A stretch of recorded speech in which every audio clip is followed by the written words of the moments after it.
বাংলাদেশে ফ্যাসিস্ট সরকার স্বৈরাচার হাসিনার আওয়ামী লীগ দলকে বাংলাদেশ থেকে নিষিদ্ধ ঘোষণা করা হয়েছে। আল্লাহু আকবার বলবেন না? আর আওয়ামী লীগ নিষিদ্ধ হওয়ার পরে সবাই খুশিতে মিষ্টি বিতরণ করতেছে, দোকানগুলো খালি হয়ে গেছে। তার মানে বোঝা গেল জামাতকে নিষিদ্ধ করা ছিল জনগণের মনের কষ্ট, আর আওয়ামী লীগের নিষিদ্ধ হলো জনগণের মনে ঈদের আনন্দ। আল্লাহু আকবার বলবেন না? বাংলাদেশের সব দল কিন্তু বিপদের মধ্যে নাই। যেই দল কোরআন বিজয় করতে চায় তাদেরকেই বাংলাদেশে নিষিদ্ধ করা হয়। কথা বলে না কেন? স্বৈরাচার হাসিনা 1 আগস্টে বাংলাদেশ জামাত ইসলামকে নিষিদ্ধ করে এই বাংলাদেশ থেকে ইসলামকে নির্মূল করতে চেয়েছিল, কিন্তু আল্লাহর কি খেলা, মাত্র 9 মাস পার না হতেই গতকাল রাত 11টায় এই বাংলাদেশে ফ্যাসিস্ট সরকার স্বৈরাচার হাসিনার আওয়ামী লীগ দলকে বাংলাদেশ থেকে নিষিদ্ধ ঘোষণা করা হয়েছে। আল্লাহু আকবার বলবেন না? চিৎকার করে বলেন না আলহামদুলিল্লাহ। তার মানে তারা বাংলাদেশ থেকে ইসলাম নিষিদ্ধ করতে গিয়ে তারাই নিষিদ্ধ হয়ে গেছে। যেই শাহবাগের চত্বর থেকে স্লোগান তুলে তারা ইসলামকে নির্মূল করতে চেয়েছিল, যেই শাহবাগে ফ্যাসিস্টের জন্ম হয়েছিল, ওই শাহবাগের মঞ্চেই ঘোষণা এসেছে ওই শাহবাগের চত্বরেই স্বৈরাচার হাসিনা ফ্যাসিস্ট দল আওয়ামী লীগের কবর রচনা হয়েছে। আলহামদুলিল্লাহ বলেন। যেই শাহবাগ থেকে ইসলামকে নিশ্চিহ্ন করতে চেয়েছিল ওই শাহবাগেই আওয়ামী লীগ নিষিদ্ধ হয়ে গেল। যেই শাহবাগ থেকে ইসলাম নির্মূল করতে চাইলো তারাই নির্মূল হয়ে গেল। যারা জামাতকে নিষিদ্ধ করতে চাইলো তারাই বাংলাদেশ থেকে নির্মূল হয়ে গেল। আল্লাহর কোরআন বলেন ওয়ামাকারু ওয়ামাকার আল্লাহ আল্লাহু খায়রুল মাকিরিন। তারাও ষড়যন্ত্র করে, আল্লাহও কৌশল অবলম্বন করে। কার কৌশল বিজয় হয়? আল্লাহ বলছেন ইয়াকিদুনা কায়দা ওয়া আকিদু কায়দা। তারাও কিছু কায়দা কৌশল করে, আল্লাহরও কিছু কায়দা কৌশল আছে। আর আমরা তো জানি অন্যের জন্য গর্ত খুললে সেই গর্তে নিজেকেই, জোরে বলেন, সেই গর্তে নিজেকেই। গতকালকে দেখেছি সারা বাংলাদেশের 64টা জেলায় হাজার হাজার লক্ষ লক্ষ জনতা রাজপথে নেমে আনন্দ মিছিল করেছে, র্যালি করেছে। মনে হচ্ছে তামাম বাংলাদেশে মানুষের অন্তরে ঈদের আনন্দ চলতেছে। কথা বলে না কেন? পৃথিবীর ইতিহাস, পৃথিবীর এমন কোন দল নিষিদ্ধ করার পরে এত আনন্দ আমরা হতে দেখিনি। গতকাল সারা রাত বাংলাদেশে যা দেখেছি, ইসলামী দল জামাতকে নিষিদ্ধ করার পরে কেউ খুশি হয়নি, বরং তাদের গালি দিয়েছিল। আর আওয়ামী লীগ নিষিদ্ধ হওয়ার পরে সবাই খুশিতে মিষ্টি বিতরণ করতেছে, দোকানগুলো খালি হয়ে গেছে। তার মানে বোঝা গেল জামাতকে নিষিদ্ধ করা ছিল জনগণের মনের কষ্ট, আর আওয়ামী লীগের নিষিদ্ধ হলো জনগণের মনে ঈদের আনন্দ। আল্লাহু আকবার বলবেন না? তার মানে বোঝা যায় যুগে যুগে জালিমদেরকে আল্লাহ ধ্বংস করে, মাজলুমদের পক্ষে কে থাকে? জামাত ইসলাম সহ চরমোনাই সহ ইসলামী দলের নেতৃবৃন্দু রাজপথে নেমে মিছিল করার আগেই তারা আল্লাহর শুকরিয়া আদায় করে, শুকুর গুজার করে সিজদায় চলে গেছে। আল্লাহু আকবার বলবেন না? এটাই হলো ইসলামের শিক্ষা। যখন আমরা বিজয় পাবো, আল্লাহ যখন আমাদের বিজয় দেবে, কার শুকরিয়া আদায় করব? আল্লাহ বলছেন ফাসাব্বিহ বিহামদি রাব্বিকা ওয়াস্তাগফির। আল্লাহ বলতেছেন আমি যখন তোমাদের বিজয় দেই তখন নাচ গান নয়, ঢোল তবলা নয়, তখন তোমরা আল্লাহর ইস্তেগফার করো, আল্লাহর কাছে ইস্তেগফার করো, দোয়া করো, তাসবিহ পড়ো, আল্লাহকে সিজদা করো। আল্লাহু আকবার বলেন। সুতরাং জামাত ইসলাম, চরমোনাই, হেফাজত, খেলাফত মজলিস সব ইসলামী দলগুলোকে সাধুবাদ দেই। আল্লাহর শুকরিয়া করেছে সারা দেশ, আনন্দ চলতেছে। আর একটা কথা আমি পরিষ্কার করে বলি, আমরা ধন্যবাদ দেই সময়ের সাহসী বীর হাসনাত আব্দুল্লাহকে, তার কারণ তার পুরোটাই হলো কলিজা। কথা বলে না কেন? বহু সমন্বয়ক আছে, হাসনাত আব্দুল্লাহর মতো সাহসী লোক আমরা দেখি নাই। তিনি হলেন সময়ের সাহসী বীর ক্যাপ্টেন হাসনাত আব্দুল্লাহ। স্বৈরাচার হাসিনা পালিয়ে যাওয়ার পরে বাংলাদেশে বহু ষড়যন্ত্র হয়েছে। আওয়ামী লীগরা মাঠে নেমেছে শ্রমিক লীগ সেজে, হিজড়ে লীগ সাজে, হিন্দু লীগ সাজে, রিক্সা লীগ সাজে। এ কথা কোন নাগা? কিন্তু যত বেশি আন্দোলন হয়েছে প্রত্যেকটা আন্দোলনের ক্যাপ্টেন সেজে মোকাবেলা করেছে হাসনাত আব্দুল্লাহ। আল্লাহু আকবার বলেন। আমরা হাসনাত আব্দুল্লাহর জন্য দোয়া করি, আল্লাহ তাআলা তাকে হেফাজত করুন, তার নেক হায়াত দারাজ করে দিন। আমরা গত একদিন আগে দেখেছিলাম মাত্র 30 জন নিয়ে ডক্টর মোহাম্মদ ইউনুসের যমুনার বাসার সামনে রাত 11টার দিকে মাত্র 30 জন লোক নিয়ে গিয়ে রাস্তায় বসে গেল। মাত্র 24 ঘন্টার ভেতরে 1 লক্ষ লোক নিয়ে শাহবাগে জড়ো হলো। তামাম বাংলাদেশের কোটি জনতা রাজপথে নেমে হাসনাত আব্দুল্লাহকে সমর্থন দিয়ে প্রমাণ করলো জুলাই মরে যায়নি, জুলাই বেঁচে আছে। জালেমের জুলুমের বিরুদ্ধে যখনই ডাক দেওয়া হবে বাংলাদেশের কোটি জনতা আওয়ামী লীগকে লাল কার্ড দেখানোর জন্য রাজপথে নামবে। মুফতি কাজী ইব্রাহিম 80 বছর প্রায় তার বয়স, এই লোকটাও হাতে পতাকা নিয়ে রাজপথে নেমেছে। সুবহানাল্লাহ বলবেন না? রফিকুল ইসলাম মাদানী, আমাদের প্রিয় ভাই ডক্টর আবুল কালাম আজাদ বাশার, বড় বড় আলেম রাজপথে নেমেছে। এই যে আমাদের মঞ্চে যে আলেমগুলো বসে আছেন অধিকাংশই রাজপথে নেমেছে। তারাও প্রমাণ করেছে জুলাইয়ের বিরুদ্ধে আলেমরা নয়, বরং ইসলামপন্থীদের কারণে জুলাইয়ের বিপ্লব হয়েছে আর আওয়ামী লীগ নিষিদ্ধ হলো। কিন্তু আমাদের মনে কষ্ট কি জানেন? বিপ্লব হয়ে যাওয়ার পরে কিছু সেকুলার তেলতেলা গোয়েন্দার এরা আলেমদের বিরুদ্ধে কথা বলে আলেমেরা জুলাই বিপ্লবী ছিল না। আমরা এই সমস্ত মুনাফিক বাটবারদের বলতে চাই, আলেমরা রাজপথে নেমেছিল দেখেই জুলাই সফল হয়েছে। আলেমরা রাজপথে নেমেছিল দেখেই আওয়ামী লীগকে নিষিদ্ধ করতে বাধ্য হয়েছে। কিন্তু বিপদত পড়লে আমাদেরকে ডাকে, বিজয় যখন হয়ে যায় আর হুজুরদের কোনো ডাক, হুজুরদের দাম দিতে চায় না। এদেরকে বলতে চাই হুজুরদের মাথায় কাঁঠাল লেগে ভেঙে খাবার দিন শেষ। কথা কন না গা?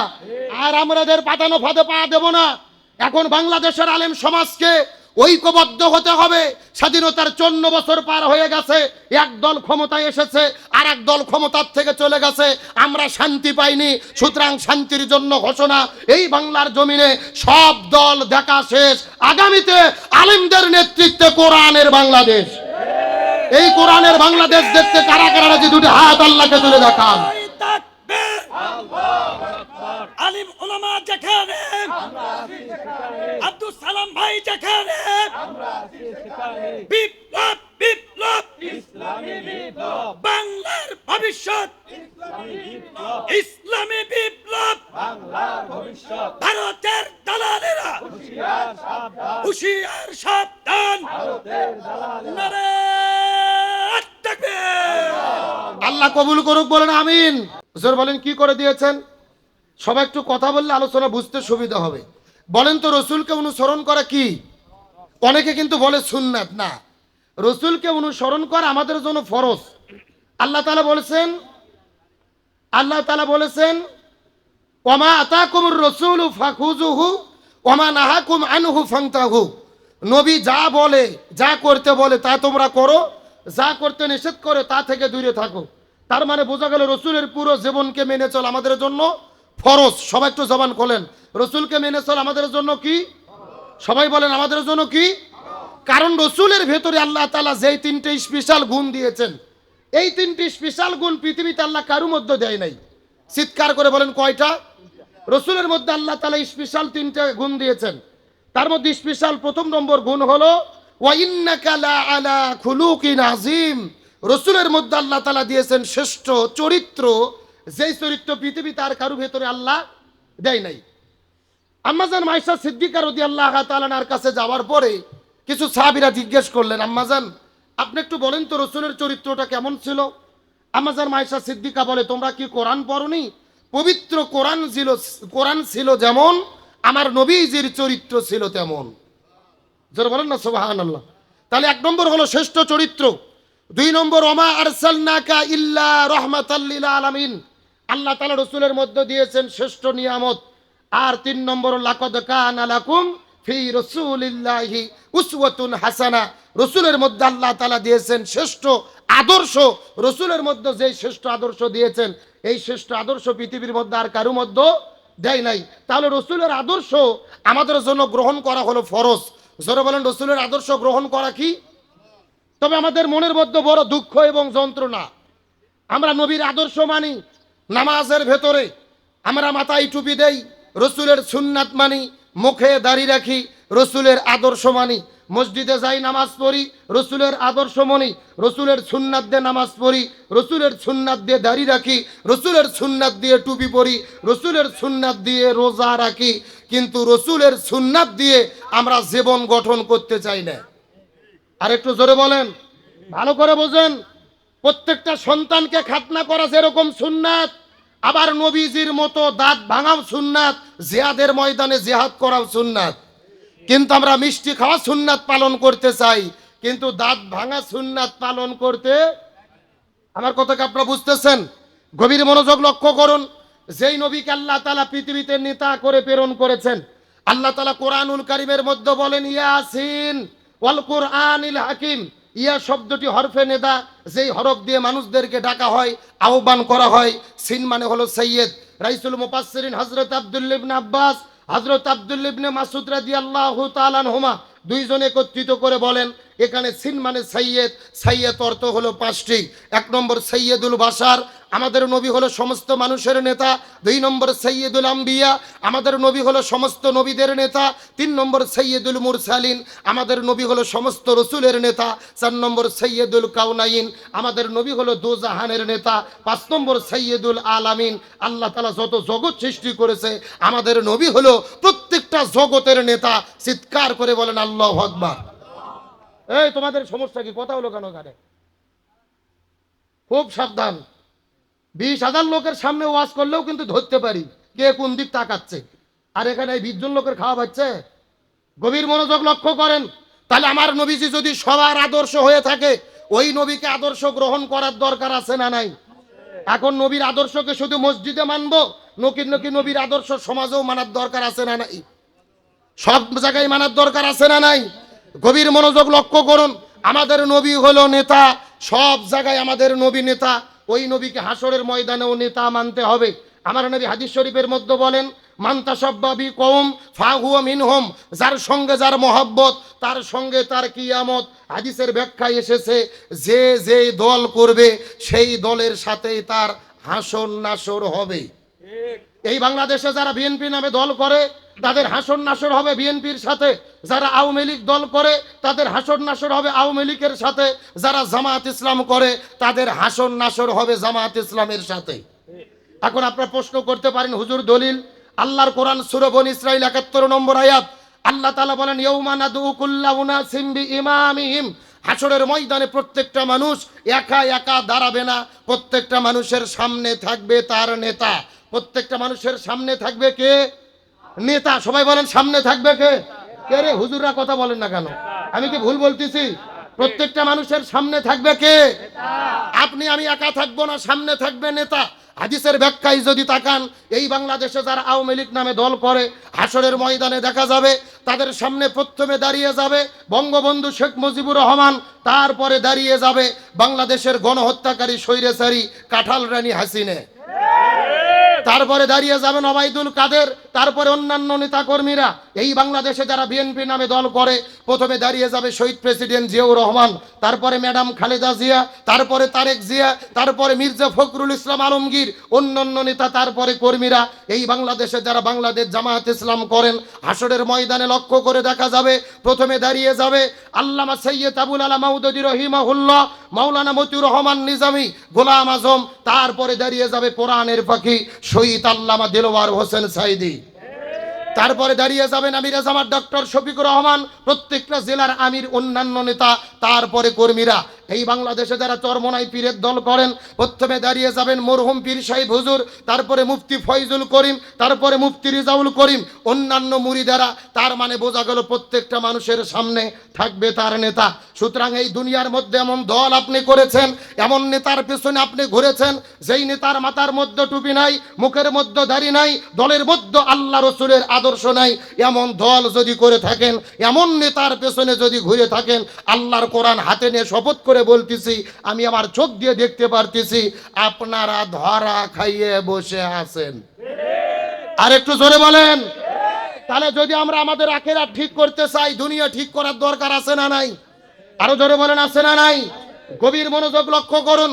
আমার নবী হাদিস শরীফের মধ্যে বলেন, হাসরের ময়দানে কিয়ামত সংগঠিত হওয়ার আগে, কিয়ামতের আগে আমি নবী আমার একটা মৃত সুন্নাতকে যারা আঁকড়ে ধরতে পারবে, আল্লাহ তাদেরকে 100টা গলা কাটা শহীদের সওয়াব দান করবে।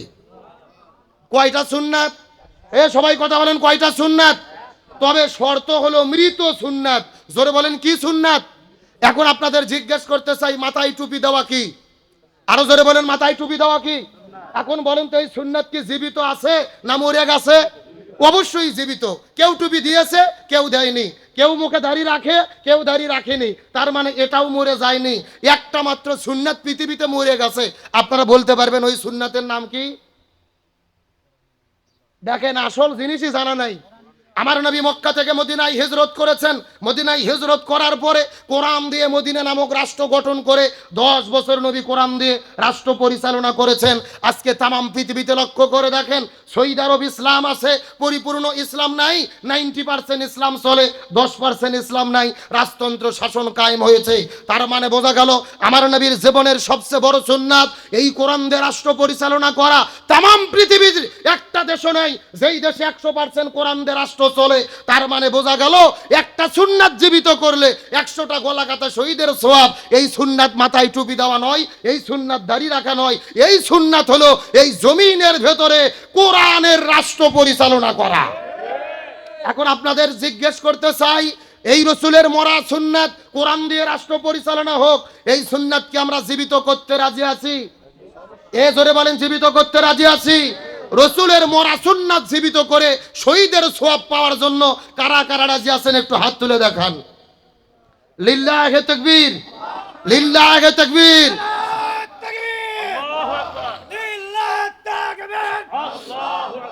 আল কোরআনের আলোক সংসদে জালো, আমার নেতা তোমার নেতা বিশ্বনবী মুস্তাফা, বিশ্বের মুসলিম এক হও, এক হও, লিল্লাহে তাকবীর। আমার দিকে লক্ষ্য করেন, গভীর মনোযোগ। তবে এই জমিনে যদি আমরা এই কোরআনকে বিজয় করে রসুলের মরা সুন্নাত জীবিত করতে চাই, আমাদেরও বিপদ আছে না নাই?